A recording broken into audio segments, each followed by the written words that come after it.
Mhm. Okay. So Anaja, now we posted also in the events so people can see the video. Okay, so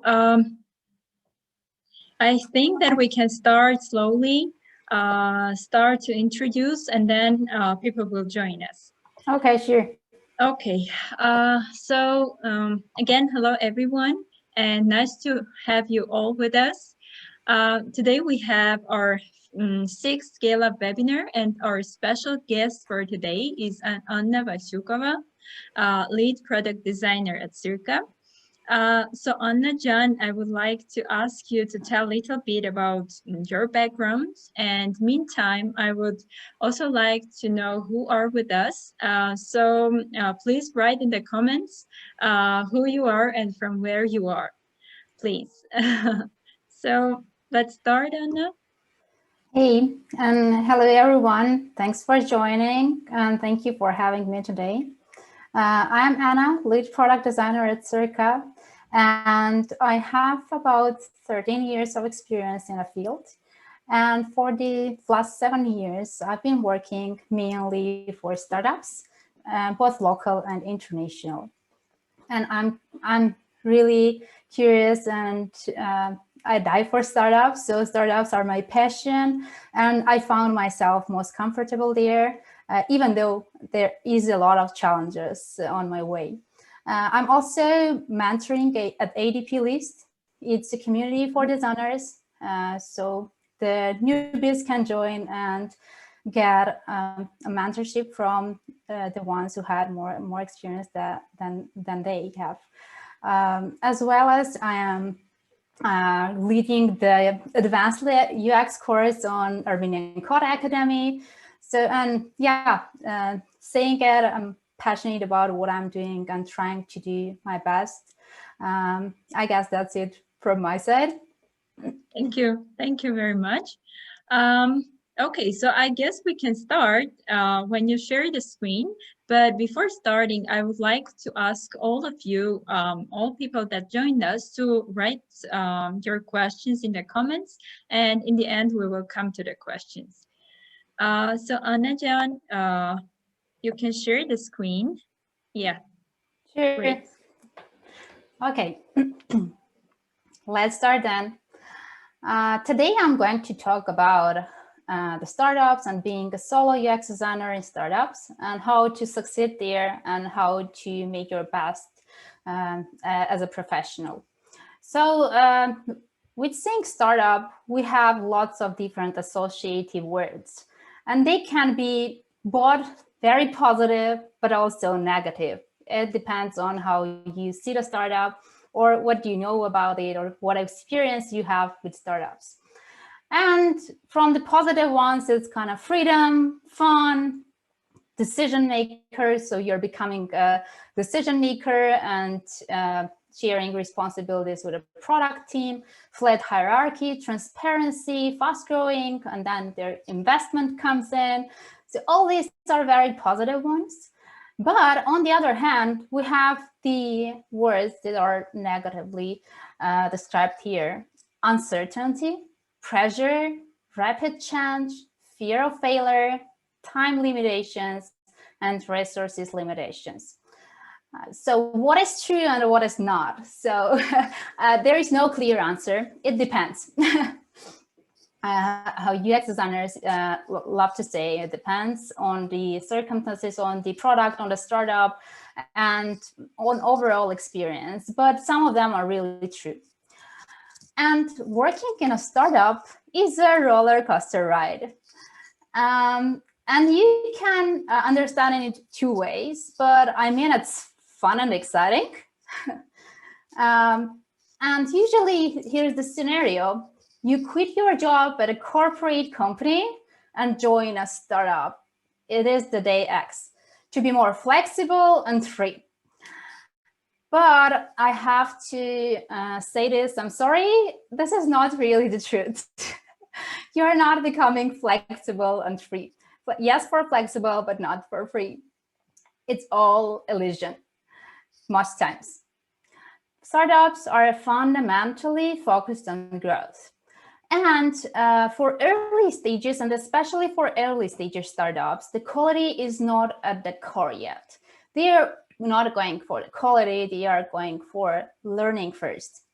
They need to learn to later come back to quality. So the user experience team of one is a big challenge, to be honest. And if we just give it be a team of one in a startup, the challenge becomes bigger. So we have two challenges at once, solo UX designer and also designer who is working in a startup. But we also get a lot of opportunities to grow. And there are lots of positive stuff too. But first of all, let me introduce and explain. So why do we need UX designer at a team, and especially in startup? Or what are the benefits UX or UX processes UX designer can add to the startup? Let's start from the very simple one. Often the startups' priorities are focused on delivery and features, no matter what the design looks like. And this is a very common situation usually when a team gathers, usually a team of developers and someone who knows what he wants to build. And I'm mentioning he wants because this is usually what is not tested with users. They are building something that is working, but is pretty ugly. Then they decide, okay, we built something then, but we need to make it look better. And they're starting to thinking about a designer, and usually the expectations from the designer are to make things better and especially looking better. But if we come back to statistics, this one is very old, but I wanted to start from this one especially. So this research found that every $1 invested in UX returned in $10 to $100. So by having UX processes and UX designers, you can make much more money and you can save your money during the development phase, for example. Another study from Anna Group, and they have lots of studies and it's really very interesting. So I really suggest you to look through their studies because you can find out lots of interesting stuff there. Says that investing in UX on average improves KPIs for 83%. And this is huge. I mean, it means investing 10%, spending 10%, and then gaining 83. It's really huge. Startups fail, and we know that. And unfortunately, most of them fail. And there are some reasons for failure, for sure, but the top ones are no market need, and they just ran out of the cash. But I want to speak about the first one because it is related to the topic that we are talking today. The design increases the revenue and reduces development cost. By going through the design processes, we can prevent the bad features, prevent unnecessary features, and even prevent the overall idea. Because if we figure out that the idea is not going to work, that there is no market for our idea, or there is no real problem that we are trying to solve, we can save money for the investors, for everyone who is going to work on this for a few years and then fail after 2 years. One of the important skills, in this case, a good designer brings to the table is figuring out what the real problem is. By doing research, by talking to customers, by doing analytics, by doing all the steps of the UX process, we can prevent a lot of failure.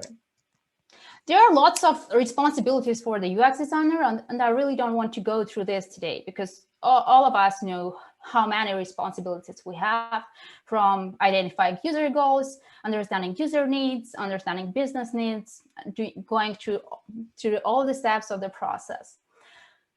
But, and also we are the ones who is setting up the process. And the good setup of the process is in the root of the success. So we know what we are doing and how we are doing this, how we're going to our goal. I want to talk today about a little bit about the processes, because when I was thinking about, okay, what is the most important I can talk today, or I can share my experience with, I come up with the idea of talking about the processes, because I hear a lot from my mentees and from colleagues, and they are always in search of ideal process, and especially the ones who are just starting in a career, and especially the ones who are starting in career in startups, are wondering what's the best process and what to start with. That's why this is one of the most important topics for today. If you come up to startup, don't be surprised if they have no process at all. That's pretty similar. That's pretty okay for startups. This is not good, but this is what we have in reality. Working for a startup usually means being able to adapt and change when needed. So, and it applies to processes too. If there is no process, then what you should do, you should create your own one, set up your own process. Why should we do this? Basically, there are lots of UX design processes, starting from design thinking model, that is the classic one, double diamond model, lean design model. But just saying that I am going to the design thinking, my process is design thinking. For startups, unfortunately, this doesn't work, because we should remember that we're lack of time and budget. So what we can do, we can try to build the process that we think is appropriate, especially for our company and our goals. There is no ideal process, to be honest. No one can explain or show the ideal process yet. The ideal process is ideal for your company. So set up the process that is ideal for your company, your team, your product, your contacts, your goals. That would be your ideal process. But we should always remember that in startups, we should experiment and evolve it. It is not going to be the same from the beginning to the end. It is going to change. And talking about the processes and coming back to the UX design process, usually the steps are coming one after another. So for the step one, we are learning, we're doing research, we're talking to customers, gathering all the insight. And then I just simplified, so skipping lots of steps before the building, but ideally then you are building. Okay, that's the ideal. I have learned and I know what to build, but in startups, they come both together. You have to learn very quickly and you have to build very quickly. So no one is going to wait until you are on a discovery or you are doing a research. No, you have to build for yesterday. So they need that yesterday, but you also have to learn, because if you don't learn, you won't be successful. And this is the challenge that usually the designers face, because it's really very difficult to understand what comes after what. And it is sometimes not this linear process, but it comes all together. So you have to manage your time so you can do both, both learn and build. But I assume that lots of startups don't have an ideal process, and even saying, hey, let's set up a process is not too easy. So what I recommend, and from my experience, is to try to find a way to practice some pieces of the UX processes. You don't necessarily have to have all these processes coming one after another, but if you have, or if you see an opportunity to apply some of those processes, do it. Do not hesitate, do it, and you'll get back a lot. I'm talking about the research, talking to customers, and even talking to customers doesn't have to be very formal. I mean, if you see your potential customer buying a cup of coffee, you can just chat with them. Just don't miss your opportunity to discover and to learn more about your customers and about your product. You can do usability testing, you can do A/B testing. So try to find ways to apply all these methods. And this is the golden rule, I would say, for the solo UX designer in startups.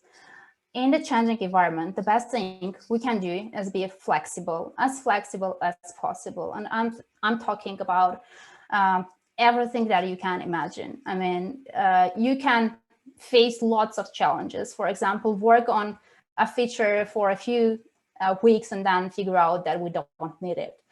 Be flexible, try to align with the company, and just move forward. When talking about principles, about the processes, it's great to have process, and it makes everything much more easier and structured, and the results would be much better. But let's see, principles over processes. That's what I really believe in more than processes.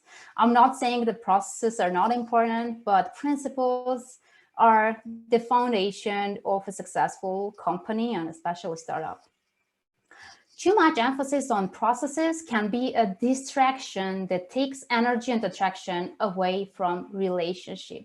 And we are coming to the most important point in all this story. We are coming to building relationships, getting buy-in with stakeholders and with all your team members. This is the most important, because especially in startups, when there are not many people in the team, you have to have the same goal. You have to be aware of everyone. You have to be aligned, and you have to be curious about your product. You have to care all together. And that's why you have to build these relationships. Why I am talking about this and in scope of UX designer roles, I really believe that UX designer can link all the other team members. UX designer with product manager can link everyone together. So this is the best you can do. When you are settling in your new role, organize a meeting with stakeholders to chat to them about, first, their expectations about your role and about what you need to know about the product. So do stakeholder interviews. They are the best for the beginning to understand where they are in the product. What are their expectations from the product? What are the challenges, to learn more about the product? And also use it as an opportunity to educate them about UX. And this is a separate topic that I'm going to cover today. So get buy-in from the team you are part of. Emphasize not only with your users, but with your team members. The empathy is in the core of design thinking and human-centered design, but we always think about users first. Don't forget about your team and stakeholders, because we really need this to have a good collaboration. And the designer, more than any other team member, must emphasize the stakeholders to understand their business objectives of the project, with developers to understand the technical requirements, and of course with the users, and this is pretty obvious, to understand their needs and their pain points. Usually we hear these two phrases very often, saying we don't have time, we are in a rush, we don't have budget, so let's skip this step. And this can happen in any company, doesn't matter. Is it a startup or other big companies? And yeah, that can be very obvious, and you can really empathize with this too, to really understand that we don't have time. But as I mentioned, first of all, we should educate the team about the UX, so they understand what we are losing with saying these two phrases. What we can get, but we are not getting because they are stopping us. And maybe, and I estimate lots of stakeholders are not really familiar what UX can give them, because it's not their professional sphere of, and they don't have to be aware of, right? For example, the CDO shouldn't be aware of what UX designer is doing and what they are losing if they are not hiring a designer, or what can we get out of this. So education is one of the core functionalities that UX designers should cover. We should explain the value of UX and the processes. We can do it either by showing the statistics, or maybe there is a good technique to invite one of your stakeholders to your interview, to usability testing, so they see what we are doing there. That's really great experiment you can do. It's just one time, so you can kind of ask to join you for usability testing. Another phrase that we designers hear is, you are the designer, you know what's best. So go to your black box and design, then show me the mockups. But design is a team sport. I am responsible for design. I'm responsible for lots of stuff, but at the end, design is a team sport, and we win when we work together, especially for startups where you don't have, and especially for the solo UX designers, when you don't have a design team. You have to create your team, and a team is the multidisciplinary team that you're working with.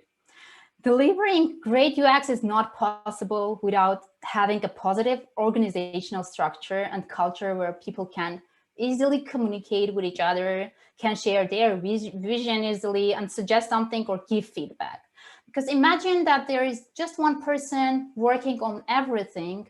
I'm not talking about biases right now, but they are very important too. I mean, all the studies can be very subjective, but we don't want it to happen. So the team members can bring a lot of knowledge, bring a lot of new ideas, because they are multidisciplinary. When we are saying, I'm a developer, why do I have to come to your workshop and ideate with you?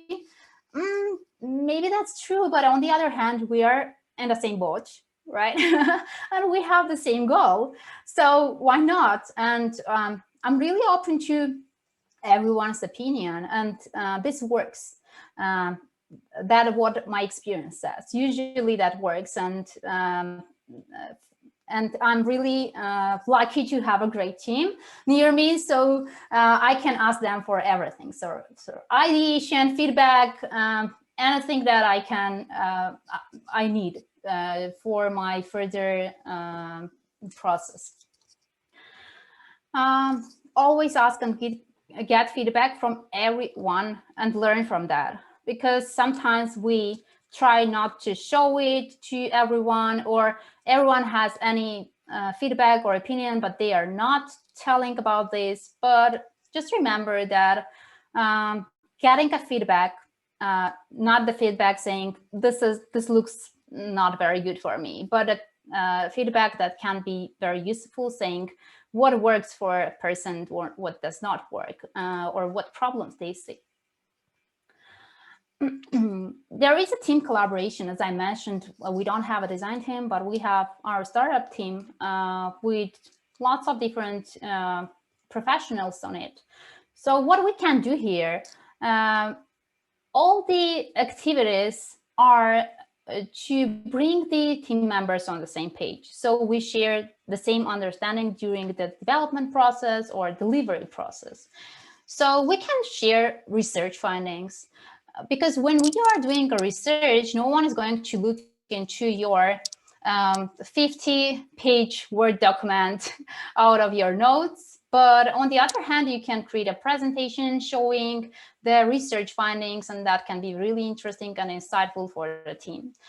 Can do the ideation workshops that are very fun, and also this is a good opportunity to collaborate with a team and get buy-ins.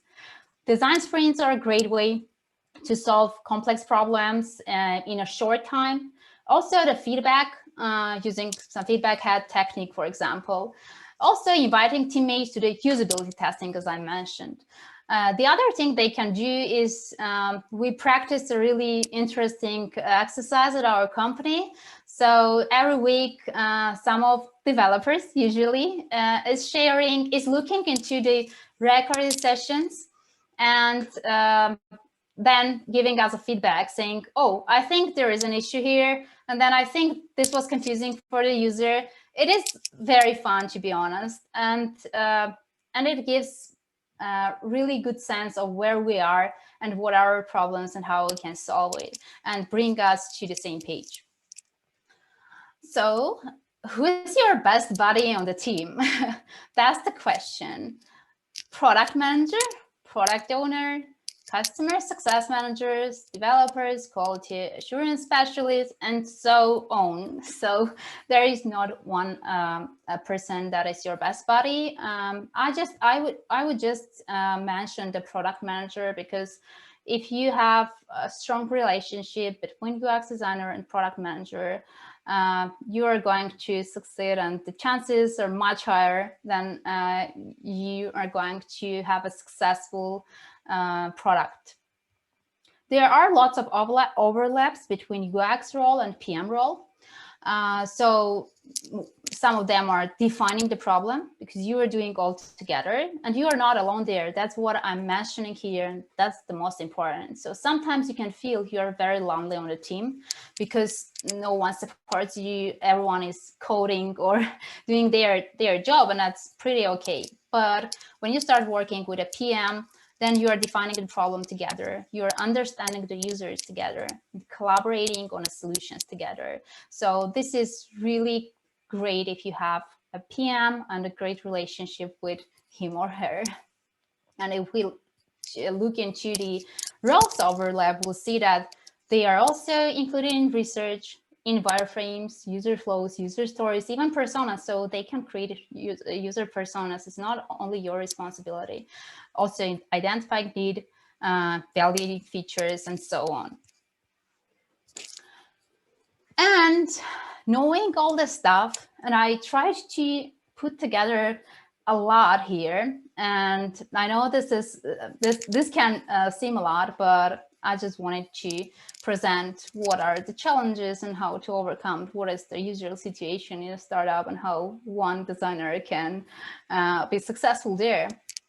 So I have some tips for how to be successful professional and how to make your product successful too, as a team of one. So first of all, you have to be aware of both business objectives and user needs, because you are the linking bridge between business objective, between your company goals and your user needs. And this is crucial. You should know what problem you're solving. As I have mentioned, this is the most important, because you have to be sure there is a problem, and you have to be sure that you are solving the right problem. You should become an expert in the field, be it healthcare, travel, or any other application. And this is very important. I wanted to highlight this one, because if you don't know what you are building, if you don't know how it is working, how healthcare works, how travel agencies work, or how banking system is working, you can never provide a good solution to the problem, and you can never succeed there. You have to learn about what you are building. And yes, you have to spend sometimes your personal time to discover this, because if you discover it to the end, you can suggest better solutions for the problem. Set up a process, as I mentioned. Doesn't matter whether it's ideal or not. Try to figure out what you need now, what are capabilities and what are limitations, and based on that, build your process. Build your process taking into account what has been done before you joined the startup, what research they did, what knowledge you have there. Being a UX designer at a small startup means that you will wear many hats. That's something that you have to believe, you have to consider. So if you're joining a startup and you're told that, hey, you're going to do just the visual part, I'm not sure. Wearing lots of hats means doing research, writing, testing, validation, but this is kind of your responsibilities, right? But on the other hand, you can also do lots of other stuff. For example, check whether the designs are looking good after they are built, and lots of other stuff, maybe writing some documentation, and that's okay. That's how startup works. You have to be ready for this. Understand the expectations from you. Talk to stakeholders and clearly understand your responsibilities and what they are expecting from you, to be aligned with them and to provide whatever they think you have to provide. And of course, you're learning on the job. You need to figure out a lot on your own. You are the only designer and you have to be the initiator. So you don't have to wait until someone is asking you to do something. You have to be very initiative there and to be proactive also. So to dive deep into what we need, what we need to do, what are we missing, what are the processes, where are we now, where are we tomorrow, so what is coming next. Talk to users, of course. This is the, yeah, just don't want to talk more about this. Talk to users, and I can repeat it 3 times in a row. If you can't do the research properly, or you're missing some UX activities, then remember, any data is better than no data, and any research is better than no research. So everything is better than nothing. Remember to empathize with users, team members, stakeholders. Get buy-in with the team members. Evangelize UX. Educate the team members about the importance of the UX. And you can, I'm not saying about creating presentations and making them hear about the UX all the time, but you can always find this very interesting topic to talk about, to present how users behaved, or there are lots of interesting stuff that has to do with the interaction of our users with our products. So that can be a great basis to start a topic on UX and how important it can be. Don't design in a black box. That means that you are not alone in a team. And if you are going to do research and you're doing some investigation for research, you are creating a research plan, inform everyone what you are doing. So they know what you are doing and on which stage you are and what to expect from you and when to expect it.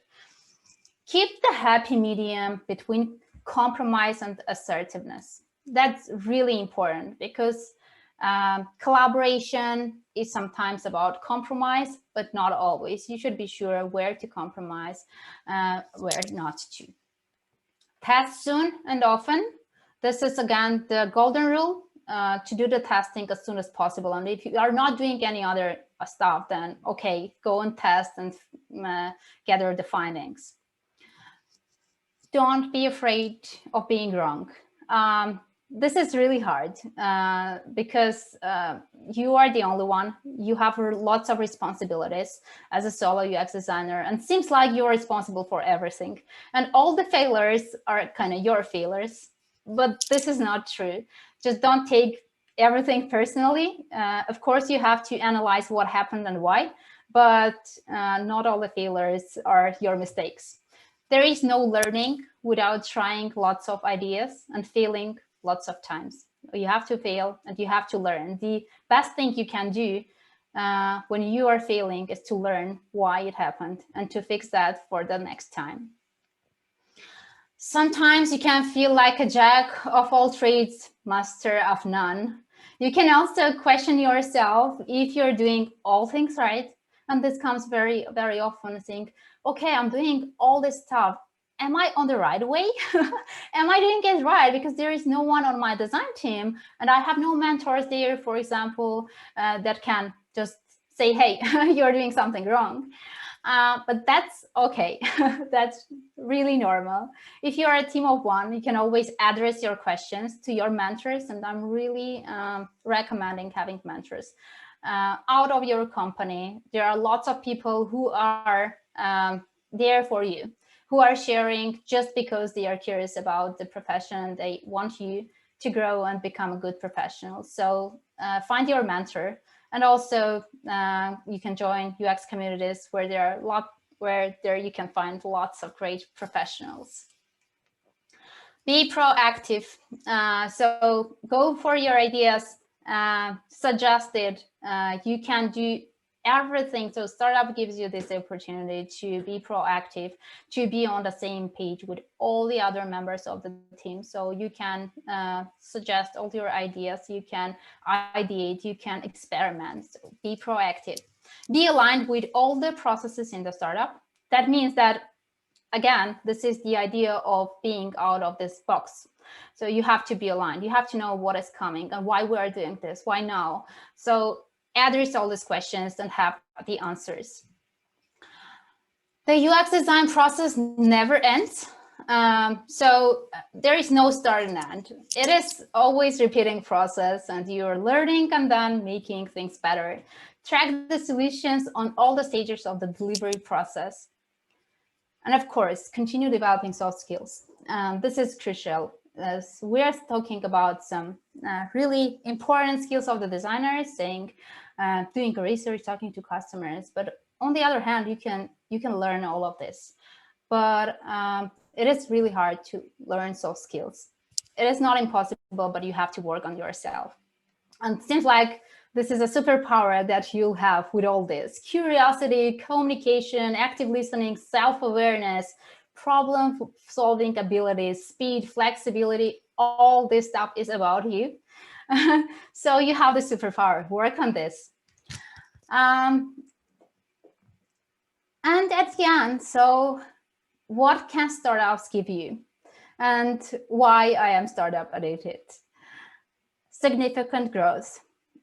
Ability to learn, ability to experiment, and a lot more.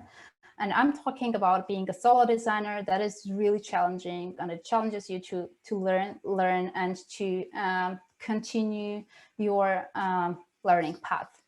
Also, as a being designer on a startup, it is significant growth, and that's what my experience says. And I guess that's it for today.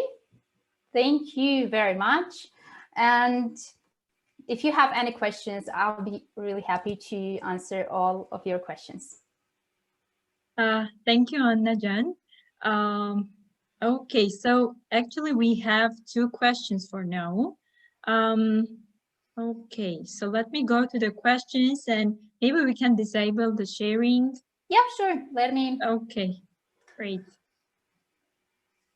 Good. Okay, so let me go to the questions. First of all, thank you for the questions. Yeah, before going to them, I want to ask you all, since you have the opportunity, hurry up to post your questions. So the first question comes from Alik. Thank you, Alik, for the question. And the question is the following. What would you recommend to read or to watch to get deeper and theoretical understanding of UX to be more confident in your knowledge? Please give more specific sources, and thanks in advance.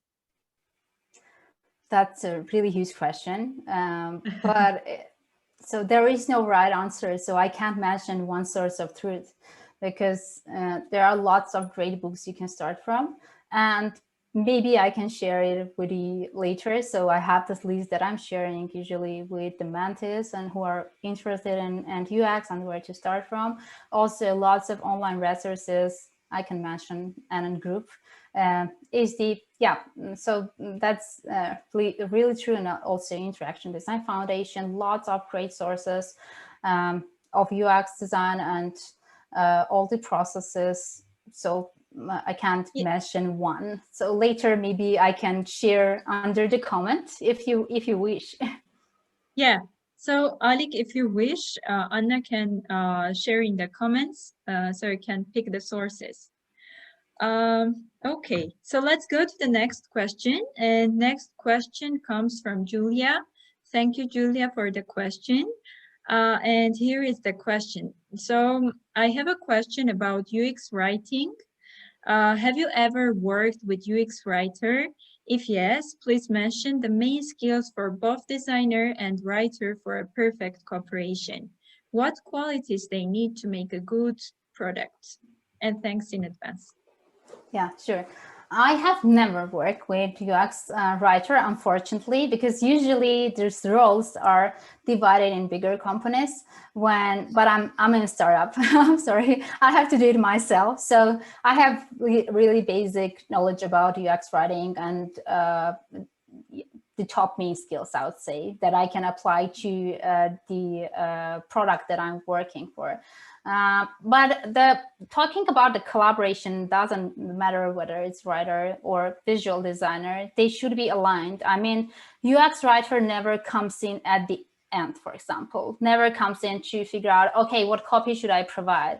They should be aware of why we did so, why we come to those decisions, what is user goal, for example, what are we solving? Because not knowing this basic and not having this basic knowledge, they can never do good job. Okay. So let me check the questions, and thank you, Anna, for answering. Sure. Let me check if we have more questions. So hurry up to write your questions if you have. Meantime, maybe I can ask you one question. Okay, let's give some time. Anajan, like, what can you advise to a beginner UX designer? Like, what is the good path to start with? Yeah, that's a good question. And sometimes they are not sure, because if we have all this knowledge how to do this, and it is pretty obvious to us where to start, then they are lost. I would suggest to start with a course, a good one, because this way you can understand, is it yours? So do you want to go further or not? Of course, lots of literature. I mean, I really can't mention one, but then you can do it all by yourself. So you don't have to, for example, the boot camps are great. And I heard lots of good feedback about boot camps, and they kind of give lots of knowledge, and also they give a portfolio, a case study, which is very important. I mean, it is very difficult for junior UX designers and junior product designers. And this is a great chance to mention that, by the way. It is very hard for them. There is,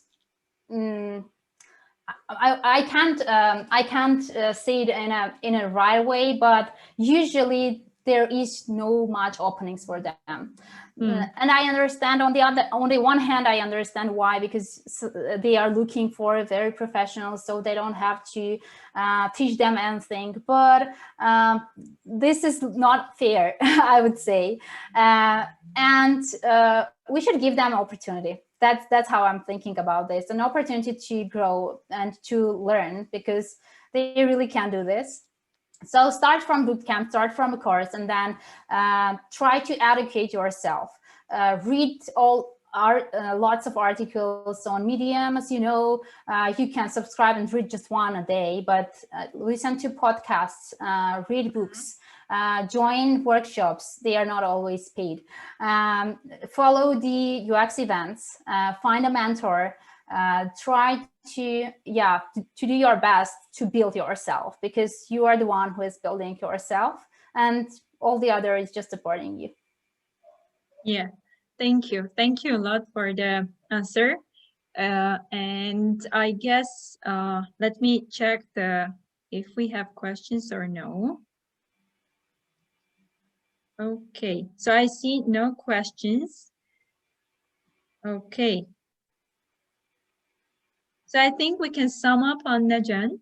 Sure. Thank you very much for your time. It was great to have you as a guest. And yeah, just to sum up, thank you everyone again. And I wanted to remind that the ScaleUp webinars are initiated by BANAM to educate the Armenian startups by touching the startup-related topics and more critical questions. I want to say to all, so if you have any suggestions about the topics, or you have some challenging topics that you would like to listen some advice, just write me on LinkedIn, or you can email me, and we will consider them in our coming webinars. So thank you all again. And thank you, Anna Jan, very much for your time. Thank you, Anna. Thank you for having me. And thank you, everyone, for joining. Okay, so have a nice evening. Bye. Goodbye.